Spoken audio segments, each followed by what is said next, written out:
Hi hello, मैं राहुल लेकर के आ गया हूँ आपके लिए एक नई ऑडियो स्टोरी जो कि आपको बहुत पसंद आएगी, मुझे पता है। तो प्लीज़ जल्दी जल्दी मेरे चैनल को सब्सक्राइब करिए, शेयर करिए और लाइक करिए। तो आइए सुनते हैं ये प्यारी सी स्टोरी।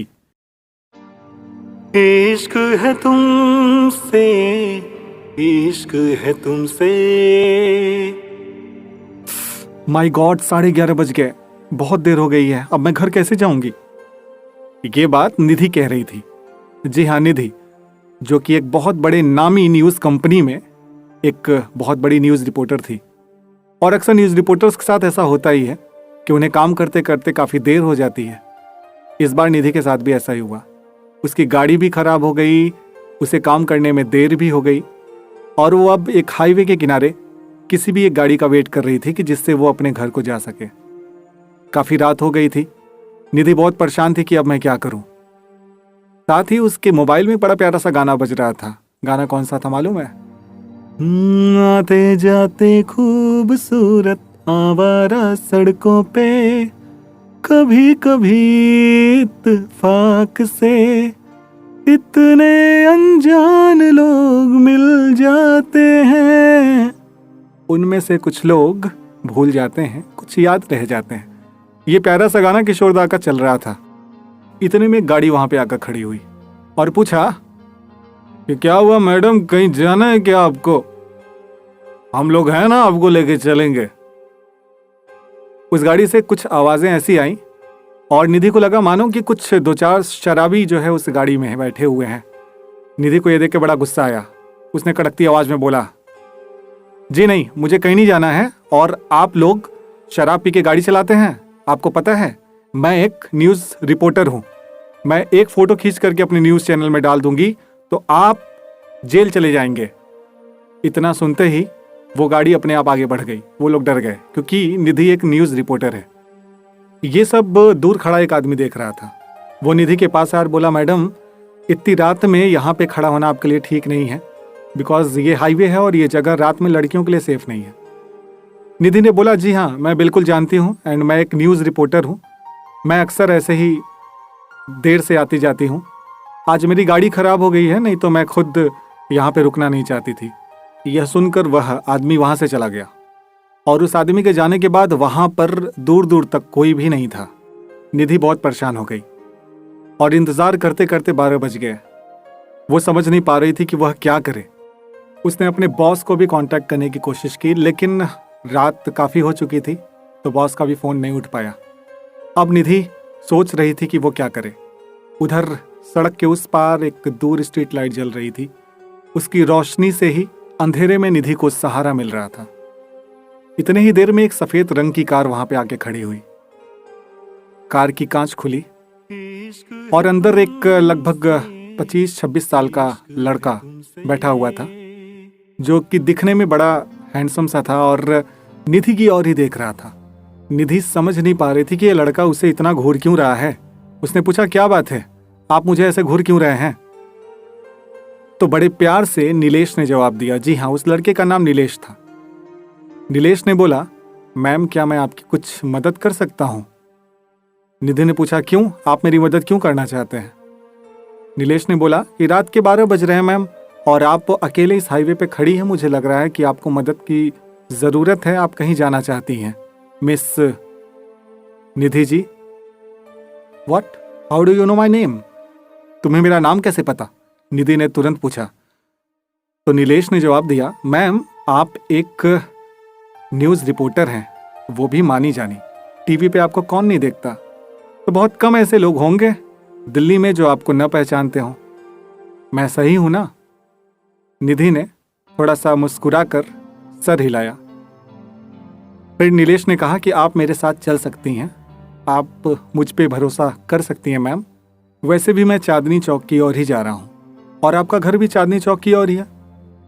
निधि ने पूछा, आपको मेरा घर कैसे पता?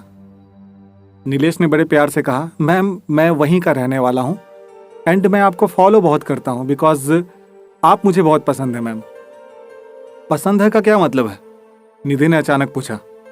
तो नीलेश ने बोला, मैम आप एक न्यूज़ रिपोर्टर हैं और मेरे लिए तो एक सेलिब्रिटी हैं। आप इतनी ऑनेस्टी के साथ अपना न्यूज़ रिपोर्टिंग करती हैं तो मेरे जैसे बहुत सारे लोग आपको पसंद करते ही होंगे। निधि थोड़ा सामान्य हुई, लेकिन फिर भी अभी उसके मन में संकोच था कि वो एक अजनबी लड़के के साथ ऐसे कैसे चली जाए। तो उसने कहा कि हाँ सब ठीक है, लेकिन मैं आपके साथ नहीं चल सकती।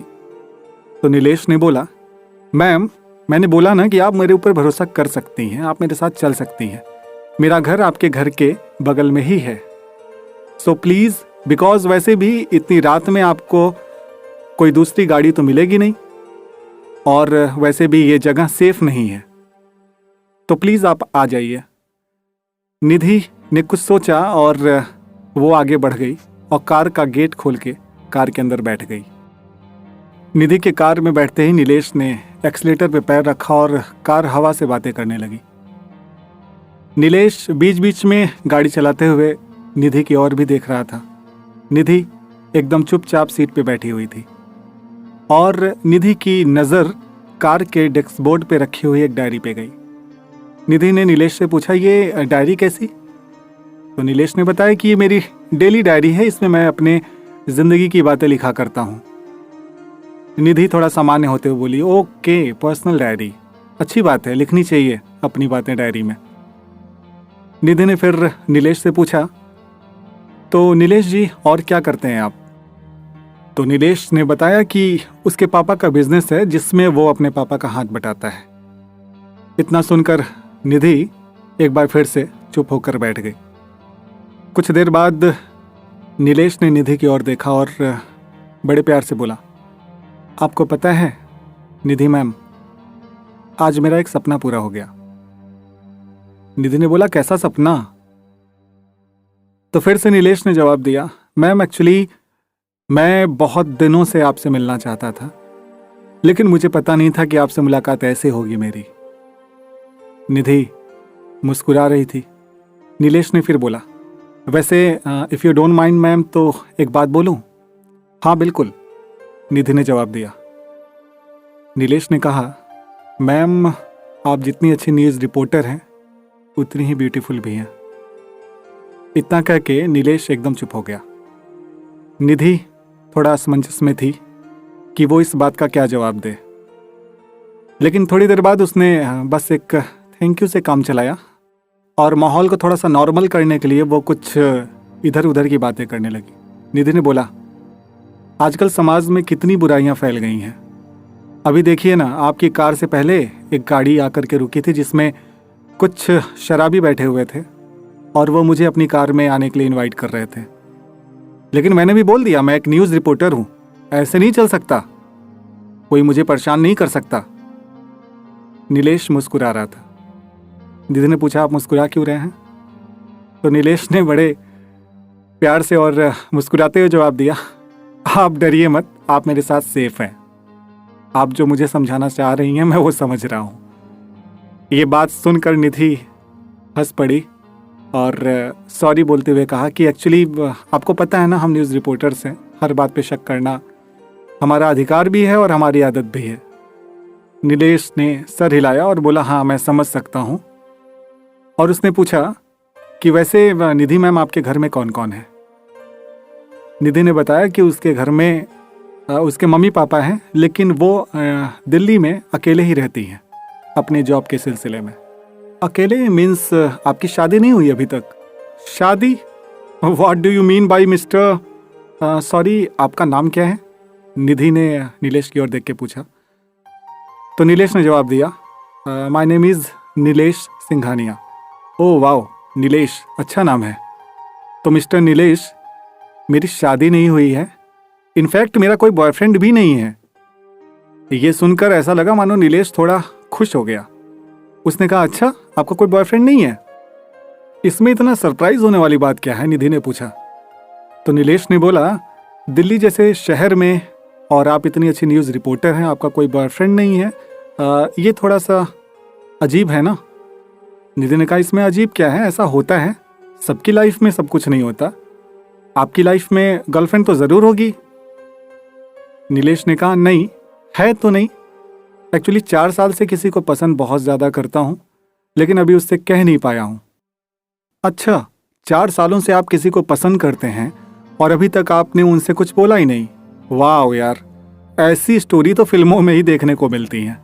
नीलेश मुस्कुराया और बोला, जी, वो भी आपकी तरह ही एक न्यूज़ रिपोर्टर है, बहुत ब्यूटीफुल है आपकी ही तरह।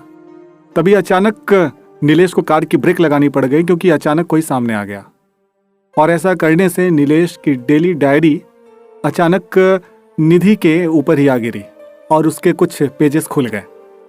निधि ने देखा कि उस पेज पे लिखा हुआ है कि मैं उससे बहुत प्यार करता हूँ, लेकिन पता नहीं मैं उसे कब कह पाऊँगा। वो तो रोज़ अपने न्यूज़ रिपोर्टिंग में ही बिजी होती है। जब भी उससे मिलने की कोशिश करता हूँ मैं मिल भी नहीं पाता। न जाने कब वो टाइम आएगा कि मैं उससे मिलूँगा, उससे कुछ कह पाऊँगा। निधि डायरी को आगे देख ही रही थी कि तभी उसके फ़ोन की घंटी बजी।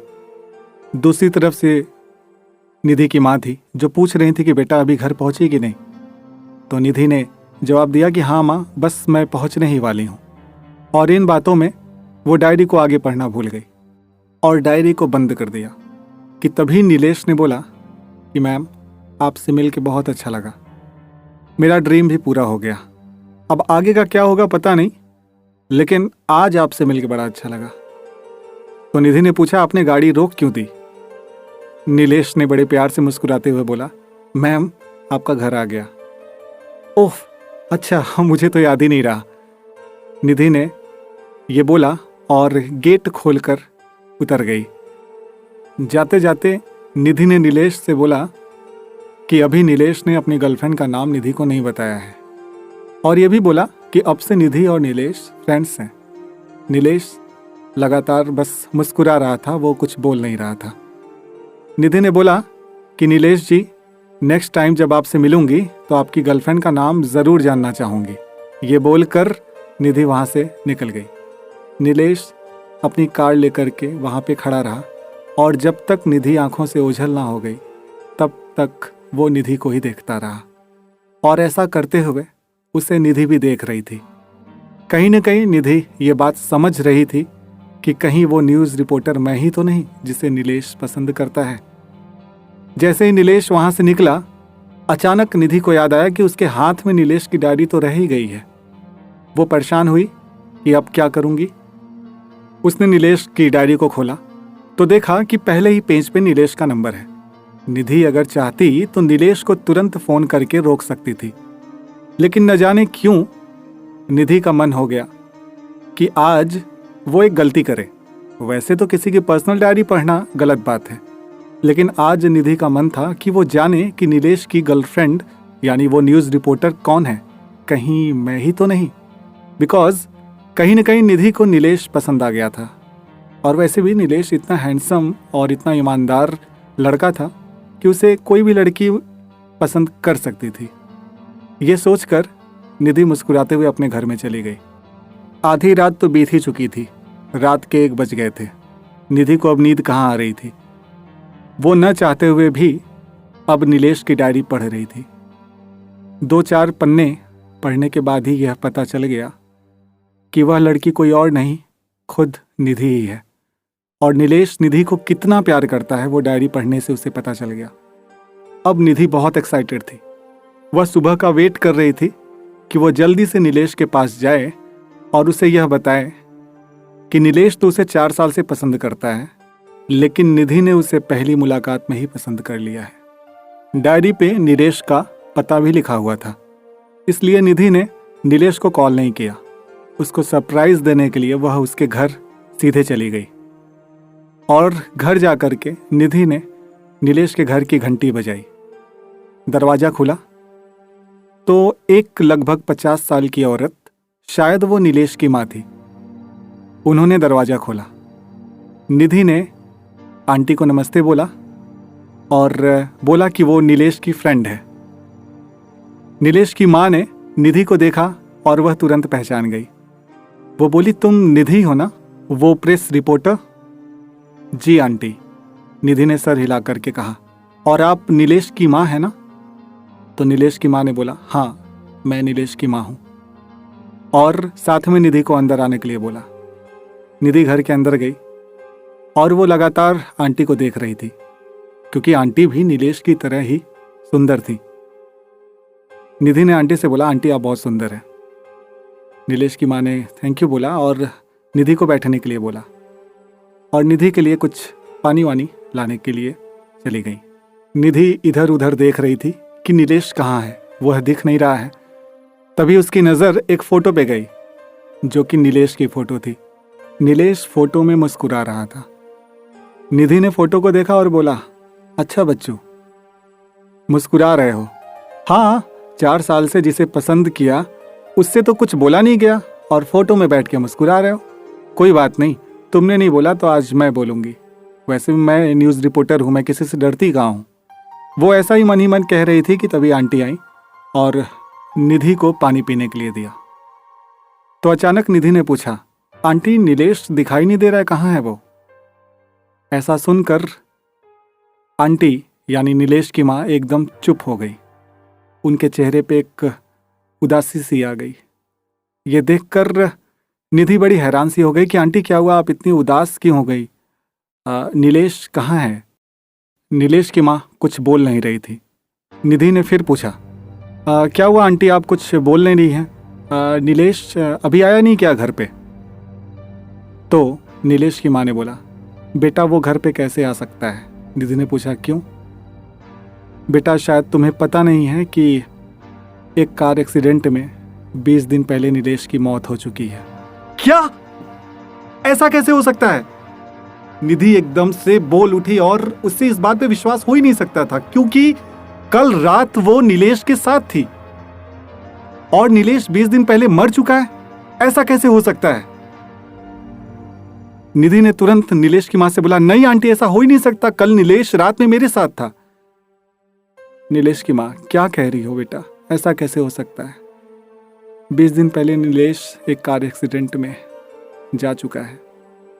मैं कितनी अभागी मां हूं ना बेटा कि मेरा बच्चा जिससे इतना प्यार करता था वो आज मेरे सामने बैठी है, लेकिन नीलेश अपने जीते जी उसे मेरे पास लेकर के नहीं आ सका। सच बात है बेटा, वो तुमसे बहुत प्यार करता था। वो हमेशा ये जिद किया करता था कि माँ मैं शादी करूंगा तो ये इसी न्यूज़ रिपोर्टर से करूंगा। मुझे क्या पता था कि आज तुम आओगी तो उसके मरने के बाद इस घर में आओगी। मैं एक माँ हूं, मुझे ये पता है कि नीलेश सबसे ज़्यादा अगर मेरे बाद किसी को प्यार करता था तो शायद तुमसे, या फिर शायद मुझसे भी ज़्यादा किसी से प्यार करता था तो तुमसे। निधि एकदम चुप थी। उसने फिर से बोला, आंटी लेकिन कल रात नीलेश मेरे साथ था। क्या कह रही हो बेटा, ऐसा कैसे हो सकता है? जो इस दुनिया में है नहीं वो तुम्हारे साथ कैसे हो सकता है? नहीं आंटी, कल रात हाईवे पे नीलेश मेरे साथ ही था। वो एक सफेद रंग की कार में था। उसने मुझे ड्रॉप किया मेरे घर पे रात में लगभग 1 बजे। क्या कह रही हो? शायद नहीं, ऐसा हो ही नहीं सकता। नहीं aunty, I am damn sure वो नीलेश ही था एंड वो अपनी व्हाइट कलर की कार में था आंटी। मैंने उस कार का नंबर भी नोट किया है। मैं एक न्यूज़ रिपोर्टर हूँ, मैं हमेशा सही काम करती हूँ आंटी। मैंने उस कार का नंबर नोट किया है। अच्छा, तुमने कार का नंबर नोट किया है? हाँ आंटी। क्या नंबर है कार का? निधि ने कार का नंबर बताया। तो एक बार फिर से नीलेश की माँ ने हैरानी से निधि की ओर देखा। ऐसा कैसे हो सकता है निधि? क्यों आंटी? निधि ने पूछा। क्योंकि ये नंबर नीलेश की ही कार का है और नीलेश की कार तो 20 दिन से नीचे गैराज में पड़ी हुई है क्योंकि एक्सीडेंट के बाद अभी वो कार बनी भी नहीं है। निधि ऐसा सुनकर बिल्कुल हैरान थी। उसे समझ में नहीं आ रहा था कि ये सब क्या हो रहा है। नीलेश की माँ निधि को लेकर नीचे गैराज में गई। सामने वो कार खड़ी थी। कार का नंबर वही था। वो कार भी सफ़ेद रंग की थी। निधि ने देखा कि ये वही कार है जिससे रात में उसे ड्रॉप किया गया है, लेकिन वो कार तो पूरी तरह से टूटी हुई पड़ी हुई है, वो भी 20 दिन से। ऐसा कैसे हो सकता है? निधि एकदम से डर गई थी। उसने नीलेश की माँ को गले से लगाया और जोर जोर से रोने लगी और बोला, आंटी कल इसी कार से नीलेश मुझे मिला था और उसने मुझे घर पे भी ड्रॉप किया था। ये सब क्या हो रहा है आंटी मेरे साथ? नीलेश की माँ ने निधि को पकड़ा और बड़े प्यार से उसको समझाया, बेटा डरो मत। मुझे लगता है कि नीलेश ने तुमको इतना चाहा है कि मरने के बाद भी वो तुमसे ही मिलना चाहता था, और शायद कल वो तुमसे मिल पाया। लेकिन ऐसा कैसे हो सकता है आंटी, क्या ये भी होता है? निधि ने तुरंत पूछा। तो नीलेश की मां ने बोला, बेटा मैंने सुना है कि सच्चे प्यार करने वाले मर के भी एक दूसरे को चाहते हैं, और नीलेश तो तुमको बहुत ज्यादा प्यार करता था। मुझे लगता है कि वो नीलेश की आत्मा ही थी जिसने तुम्हें घर पे ड्रॉप किया है। बेटा तुम डरो मत, नीलेश तुमको कोई नुकसान कभी नहीं पहुंचा सकता। मुझे पता है वो तुम्हारी हेल्प ही करेगा हमेशा, और कुछ नहीं। इतने में निधि ने कार की ओर देखा। वो लगातार कार को देख रही थी कि कल मैं इसी कार में अपने घर आई थी, और ये कार 20 दिन से एक्सीडेंट के बाद पड़ी हुई थी, कि तभी अचानक कार की सीट पर उसे नीलेश दिखाई दिया। नीलेश मुस्कुरा रहा था, और ऐसा लग रहा था मानो वह निधि के ऊपर हंस रहा था, कि तभी अचानक उसके कान में कुछ आवाज आई। ये आवाज नीलेश की थी। निधि नीलेश की आवाज को पहचान चुकी थी। नीलेश कह रहा था, निधि प्लीज मुझसे डरो मत, मैं तुमसे बहुत प्यार करता हूं। क्या हुआ अगर जिंदा रहते मैं तुमसे नहीं मिल पाया तो? मरने के बाद तो मैं तुमसे मिल सका हूं ना, बस यही मेरे लिए बहुत है। अब मैं शांति से ऊपर रह सकूंगा, और मेरी वजह से तुमको कोई परेशानी नहीं होगी। प्लीज तुम डरना नहीं। तुम्हें मेरी जब भी जरूरत पड़ेगी मैं तुम्हारे साथ ही रहूंगा। यह सुनकर और यह जानकर निधि शांत हो गई। उसके मन से डर भी खत्म हो गया। बस वो यही सोच रही थी कि क्या कोई किसी को इतना प्यार कर सकता है कि मरने के बाद भी? निधि के मन में नीलेश के लिए बेइंतहा प्यार जाग उठा था। ऐसा लग रहा था मानो कि निधि उस आकाश में है जहां पे केवल वो और नीलेश हैं। निधि फूट फूट कर रो रही थी कि उसको जिंदगी में पहली बार ऐसा प्यार मिला, और ऐसा प्यार जो कि उसका कभी नहीं हो पाएगा। निधि लगातार रोए जा रही थी। नीलेश की मां को अपने बेटे के प्यार पे नाज था कि प्यार हो तो ऐसा कि मरने के बाद भी एक दूसरे के साथ रहे। निधि ने डिसाइड किया कि अब वो जिंदगी में किसी और को कभी प्यार नहीं करेगी, और वो कभी भी शादी नहीं करेगी। उसकी जिंदगी में केवल नीलेश आया और नीलेश ही रहेगा। आज भी जब कभी निधि को नीलेश से मिलने का मन होता है तो वो उसी हाईवे पे ठीक 12 बजे पहुंचती है। वहां पे एक सफेद रंग की कार आती है, और कार में से नीलेश निधि को देखता है, स्माइल करता है, और वहां से चला जाता है। इश्क है तुमसे, इश्क है तुमसे।